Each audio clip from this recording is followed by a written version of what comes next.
மக்கள் எல்லோரும் கர்ணனை வள்ளல் என்று புகழ்ந்தார்கள்.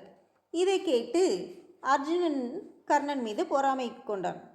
பரம்பொருளான கிருஷ்ணரிடம் வந்து, கிருஷ்ணா, இந்த கர்ணன் என்ன பெரிய வள்ளல்? என்னிடம் செல்வம் இருந்தால் நான் அவனை விட வாரி வழங்குவேன். மக்கள் எல்லோரும் என்னை வள்ளல் என்று புகழ்வார்கள்.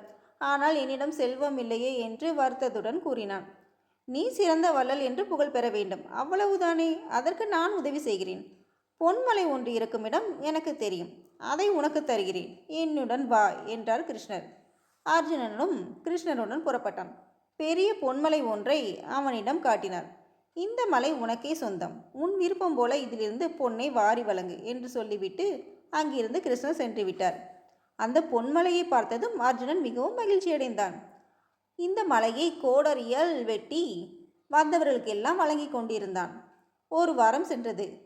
கர்ணனை அழைத்து கொண்டு அங்கே வந்தார் கிருஷ்ணர். அந்த பொன்மலையின் அளவு சிறிதும் குறையவில்லை. அவரை பெருமையுடன் பார்த்த அர்ஜுனன், என்னை எல்லோரும் வள்ளல் என்று புகழ்கிறார்கள், உம்மால் தான் எனக்கு இந்த பெருமை கிடைத்தது என்றான். அர்ஜுனா, இந்த வாய்ப்பை கர்ணனிடம் கொடுத்துவிட்டு என்னுடன் வா என்றார். அவனும் கோடரியை கர்ணனிடம் கொடுத்துவிட்டு கிருஷ்ணருடன் சென்றான். கர்ணா, இந்த பொன்மலை உனக்கே சொந்தம், உன் விருப்பம் போல வாரி வழங்கு என்றார் கிருஷ்ணர். அர்ஜுனுடன் அங்கிருந்து சென்று விட்டார். அவர்கள் சிறிது தூரம்தான் சென்றிருப்பார்கள். கர்ணன் அவர்கள் பின்னால் வேகமாக வந்தான். அவனை பார்த்து வியப்படைந்த கிருஷ்ணர், கர்ணா, வாரி வழங்கும் வாய்ப்பை உனக்கு தந்தேன், அதை விட்டுவிட்டு எங்களை ஏன் தொடர்ந்து வருகிறாய் என்று கேட்டார். அதற்கு கர்ணன், நீங்கள் அங்கிருந்து சென்றதும் இரவலன் ஒருவன் வந்தான், அந்த பொன்மலையை அவனிடம் தந்துவிட்டு வந்தேன். இதை கேட்ட கிருஷ்ணர் அருகிலிருந்த அர்ஜுனனை பார்த்தார்.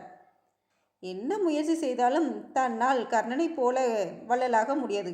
வாரி வழங்கும் தன்மை அவனிடம் இயல்பாகவே உள்ளது என்பது அர்ஜுனனுக்கு புரிந்தது.